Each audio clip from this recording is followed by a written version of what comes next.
In the not-so-distant past, the largest part of the world's drylands were wooded. Southern Spain was one big forest, the African Sahel densely wooded.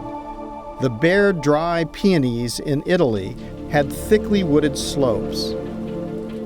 And the Lus Plateau in China was covered with a mixed forest. Jordan, at the crossroads of Western and Eastern culture, had forested hills and valleys. This was not in prehistoric times. On the geologic time scale, we're talking about yesterday. Look at this place. It was an amazing civilized situation once, and just total collapse. It's gone. And that's the situation we're facing today. We have a global economy now. We have a globalized system. And we're flying blind on any process of collapse. So we have to look at revaluing what is important to us. And if we don't actually start to repair the ecosystems so that our productivity is premised on a system that runs on natural function, then we have no idea of the consequence. We have no idea of the scale. It's quite terrifying, actually. I cannot stand and watch our land be degraded and ignorant people abusing it. It's my duty to take a stand to make things better.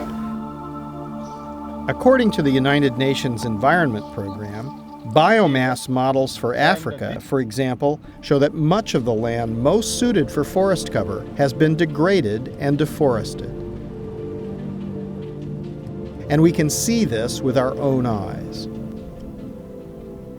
A country like Kenya, for example, could almost double its above and below ground biomass through active restoration.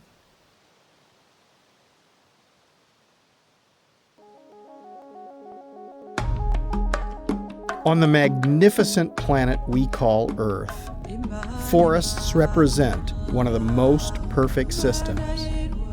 The best evidence we have suggests that over billions of years, the Earth was transformed from a molten rock into a beautiful garden. The air we breathe, the water cycle we depend on, were created by, continuously filtered, and constantly renewed by biological life.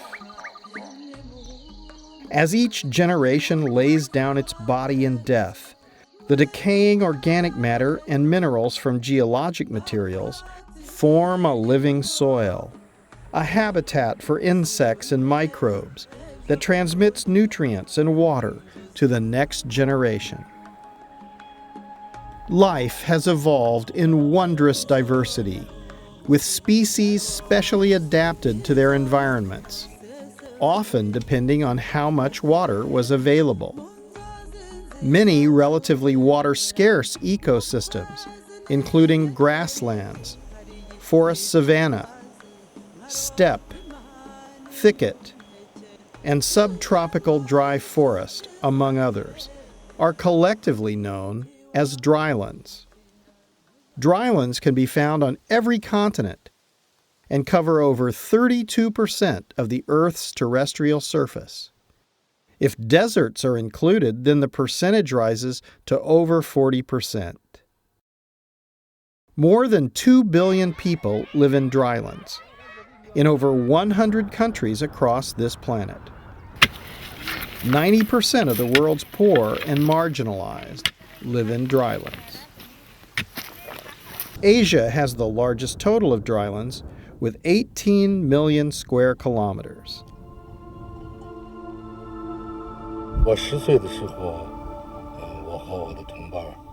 When I was 10, my friends and I used to drink wonderful spring water. We used to play in the locust tree groves, and we could swim in the reservoir.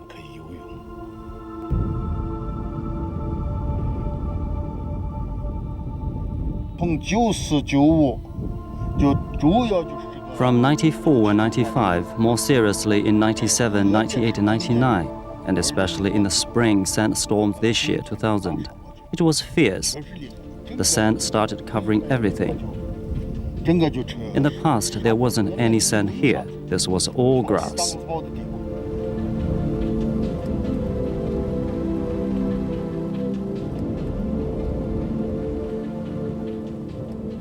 Nearly 50% of the African continent is covered by drylands.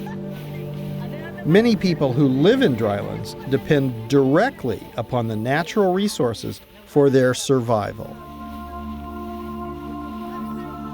The vast numbers of people that live in drylands include nearly 30% of the population of South America. Due to human impact, most of the dryland soils show evidence of frequent water stress, low organic matter, and high impact from solar radiation. According to the International Union for the Conservation of Nature and the United Nations Development Program, 70% of the world's drylands have been degraded. It's a very old story. Tree cutting, unsustainable agriculture, and free ranging of goats and sheep, compounded by new mechanized ways to speed the destruction. Where we have reduced biodiversity, reduced biomass, and interrupted the accumulation of organic matter, we have also altered the ability of nature to naturally regulate the hydrological cycle, the weather, and the climate.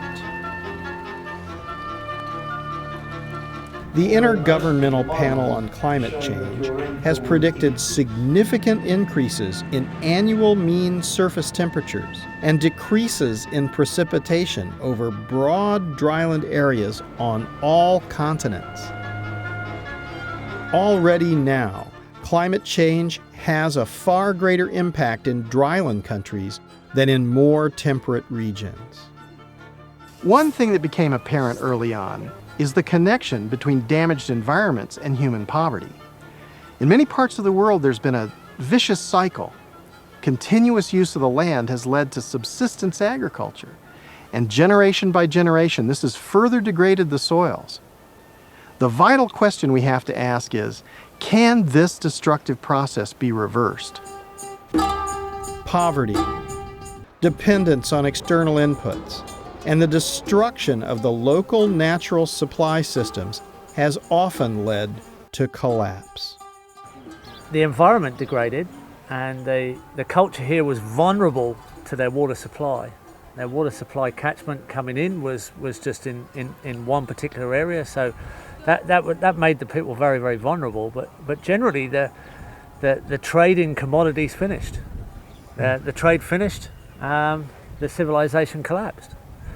The value was all on the imported goods coming through, and once that resource finished, the system finished. There is proof that large-scale restoration works. The Chinese in the Loess Plateau banned tree cutting and free-ranging of goats and sheep, terraced the land, and planted millions of trees. So this is the beginning of where it all happens. We have crocuses from the desert area, and we have moringa, which was thought to be going to be extinct. There was about one clump or two of the moringa, and we collected the seeds, and now we have over 200 plants. So we do recovery programs. It's a proven way. It's very easy to use. It's not complicated. It's not expensive. You just use very simple methods that have been proven for thousands of years, and it just takes that little bit of attention, and you can have very good results with it. The principles of restoration are the same, regardless of the scale. This has to be adopted by everyone. These are all non-hybrid heritage seeds, and they'll grow on and adapt more and more to this site. And they're a lot more hardy all the time. But you're fertilizing with compost. It's only compost, yeah. Compost and compost teas, and worm juice. We've got compost worm farms as well. They're all microbiological soil stimuli. They're all things that stimulate the soil life. We concentrate only on the soil life Because you can never really, fertilize the plants. You're really just fertilizing the soil.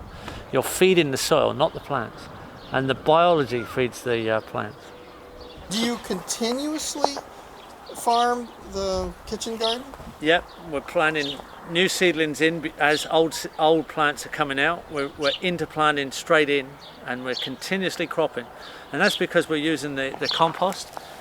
And we've got these rich organic matters in the soil. That's quite a different soil just here. And it's quite damp. The largest diversity of organisms in the known universe, the soil organisms. There's 50 million genus of bacteria and 50 million genus of fungi.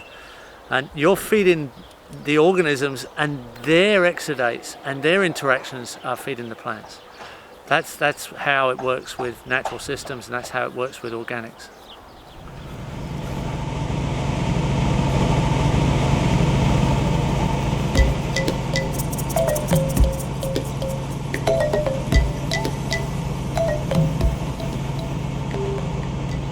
I'm in Baviaanskloof, or the Valley of the Baboons.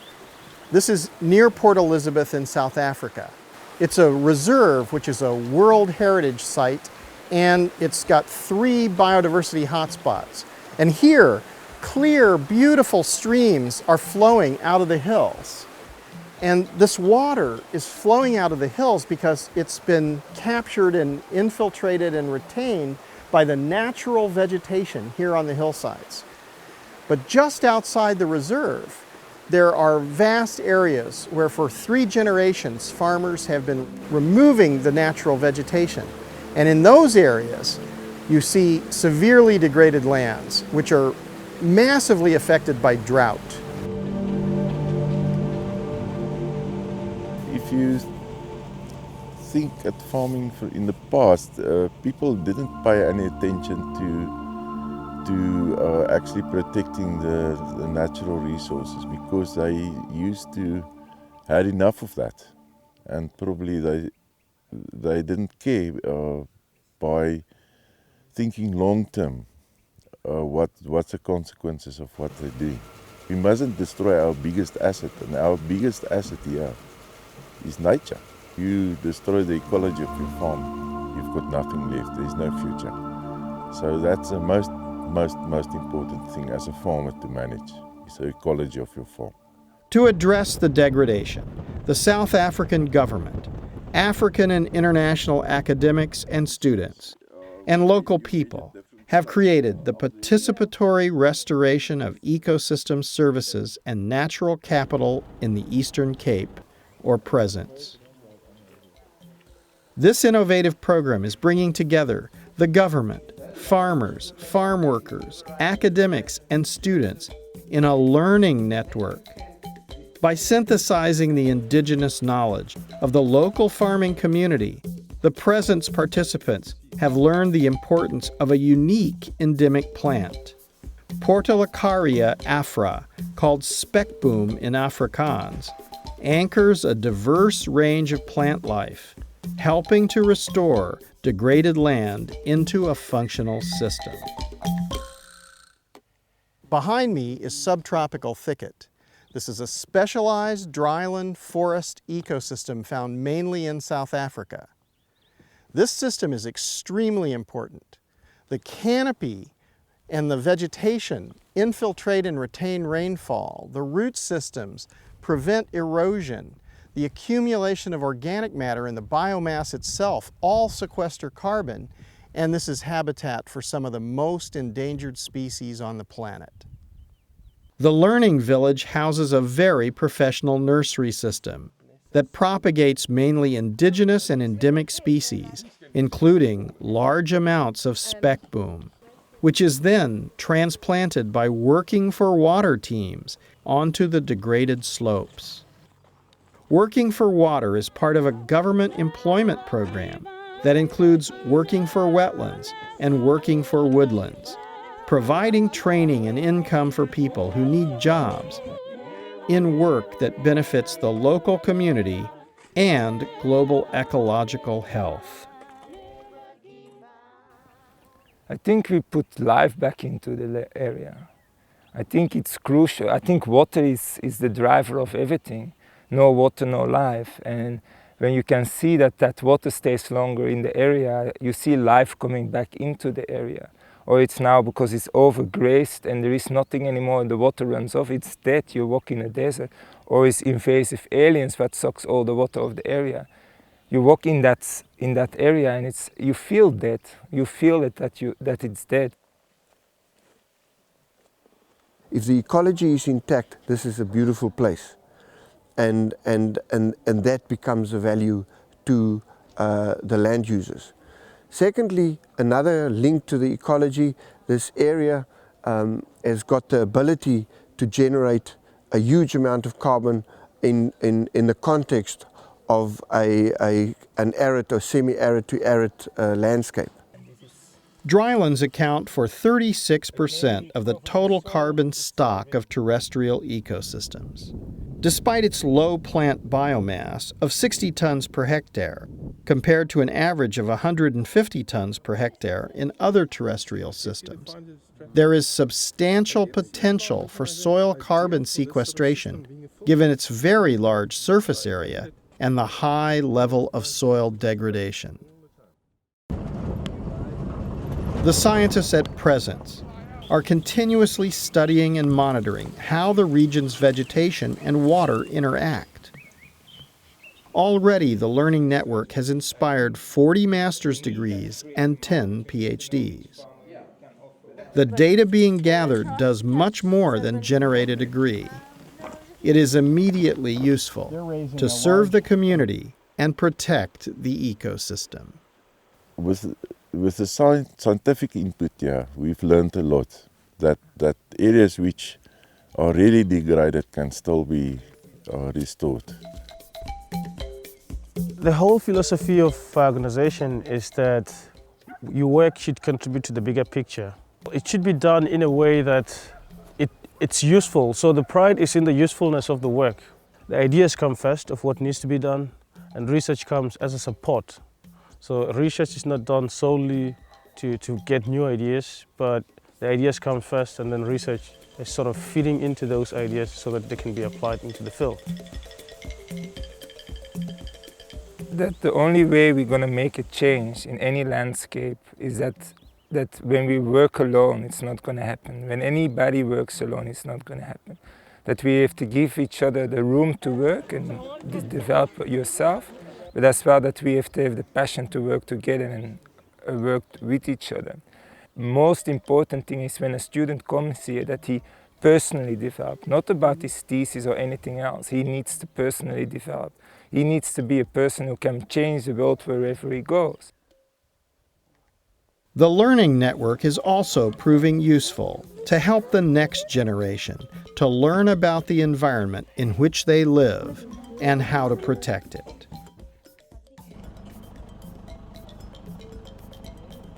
The notion of climate change as a reality affecting all of us, something that's personal to all of us, even those living in affluent countries or those within bubbles of affluence in poor countries.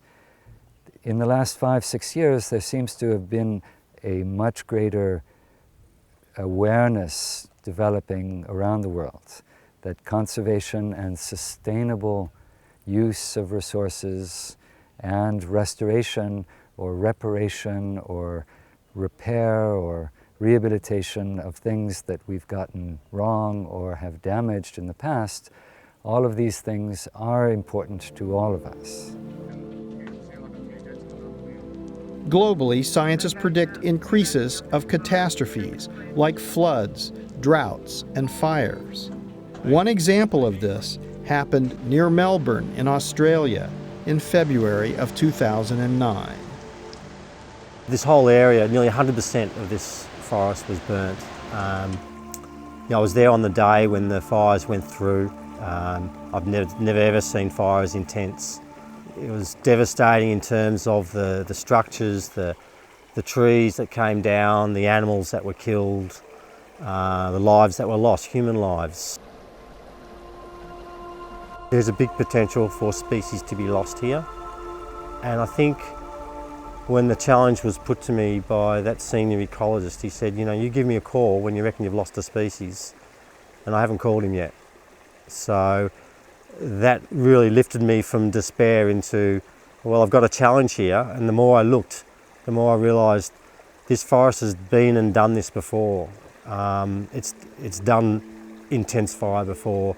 It knows how to handle it. It's regenerating in its own way, and whilst there are still a couple of species of animals I'm keeping a close eye on, I haven't rung him yet.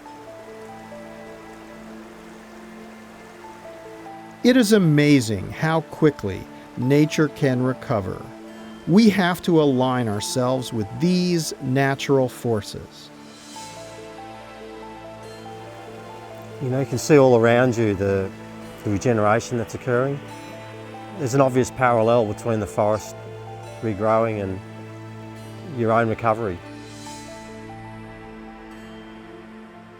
I think what you can hear below us here, clean, clear water. A lot of this water ends up supplying Melbourne's water supply. People sometimes refer to the Kinglake Forest as Melbourne's lungs. We need to consider why it is that the ruins of once great civilizations are found in drylands, and realize that unless we learn the lessons of history, we are destined to repeat them. Breakdown can be quite quick, and it can suddenly collapse, and then it can't restore itself. So we've got a responsibility to put it back into a stage where nature can take over and do the restoration itself. In drylands, we have the opportunity to actively employ a strategy of both mitigating and adapting to the worst impact of biodiversity loss, desertification, and climate change. Returning indigenous and endemic vegetation to degraded landscapes helps nature to regulate the hydrological cycle, sequesters large amounts of carbon, increases fertility in the soil and productivity in agriculture, strengthening the resilience of the land and reducing the risk from extreme weather. Once the majority of the world's drylands were covered with forests, but now they are degraded. In restoring them, we have the opportunity to provide meaningful employment for vast numbers of people in work that is of urgent importance for humanity and the earth. Can we have more? Can we plant more? Can we, especially the degraded areas of the earth, can we get them green again? Can we get the streams like this flowing again? Look at the last 50 years. It's been a world of individualism, egoism, and look where it brings us. I think we need to work together. The system is too complex. The system is changing too fast. One single leader is not going to be able to solve it. Of course, maybe one leader is a little bit leader, but I think it's a collective leadership what we need. The more an area is considered a lost cause, the more I think it's an opportunity to show that it's not, and it sets an obvious example. When you set up systems that are abundant and demonstrate a complete reversal of the environment and the ecology in places like the Middle East, then it gives everybody hope. You can do it anywhere, and we can. There are no lost causes. We can regenerate any landscape.